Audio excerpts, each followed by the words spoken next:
nagpaandam si Iloilo 1st District Representative kag House Deputy Speaker Janet Garin batok sa ginahaligan coordinated, systematic kag well-funded nga online campaign batok sa mga House prosecutor sa impeachment trial ni Vice President Sara Duterte. Suno kay Garin ginapuntiryaman sini nga kampanya pating spokesperson kag iban pa nga mga individual nga suno sa iya nagatibong sang accountability kag malimpyo nga panggobyerno. Ining reaksyon sa pahayag ni House Deputy Speaker kag La Union Representative Francisco Paulo Ortega V nga ginabulog banta nga 5 milyon ka pesos ang gingasto sa isa ka online campaign nga nagagamit sang patalang nga mga litrato kag video agud nga ipagwa nga malala ang pagbaha sa ilang probinsya. Si Ortega isa sa mga kongresista nga nag-endorso sa isa ka impeachment complaint batok kay Duterte. Suro kay Garin nakitaan man niyang pareho nga pattern sang online attacks batok sa mga tawo nga aktibo hindi lamang sa impeachment proceedings kundi pati sa mga programa sang administrasyon ni President Ferdinand Marcos Jr.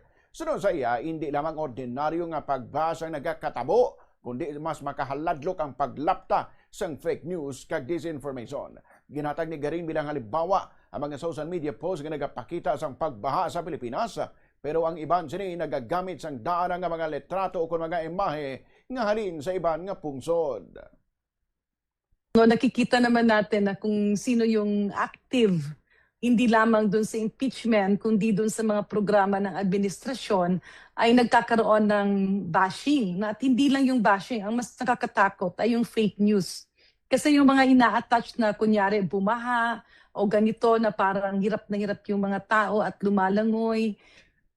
Yung iba are pictures from years ago. Ang iba naman ay hindi naman sa Pilipinas.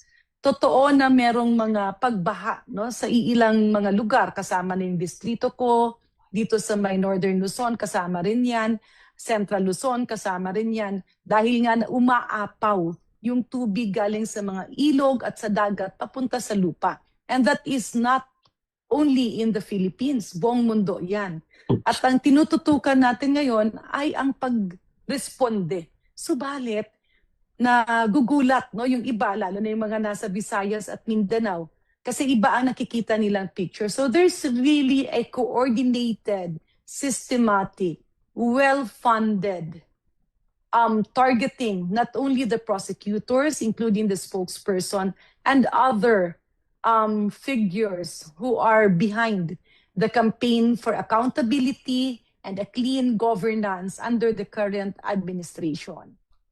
Ginpanawagan ni Garin sa mga Pilipino nga maging mabinantayon batok sa disinformation ay labi na sa tion sa mga kalamidad. Ginpaandaman man ang publiko batok sa mga hindi matuod nga impormasyon pati sa medisina nga iya ginatawag nga bahin sang ginakilala nga infodemic.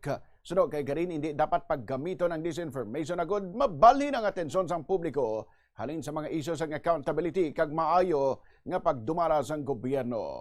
So ang panawagan lang natin sa taong bayan, huwag magpadala sa peking balita.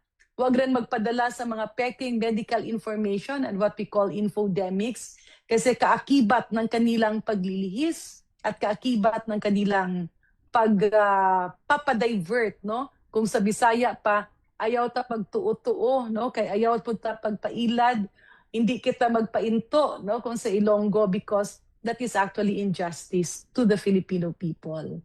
Kaya napakalaking insulto na gagamitin natin ang fake social media posting, fake information, fake news, not because we want to help the country, but just because we want to put down an administration that is delivering for its people. Si Representative Janet Garin.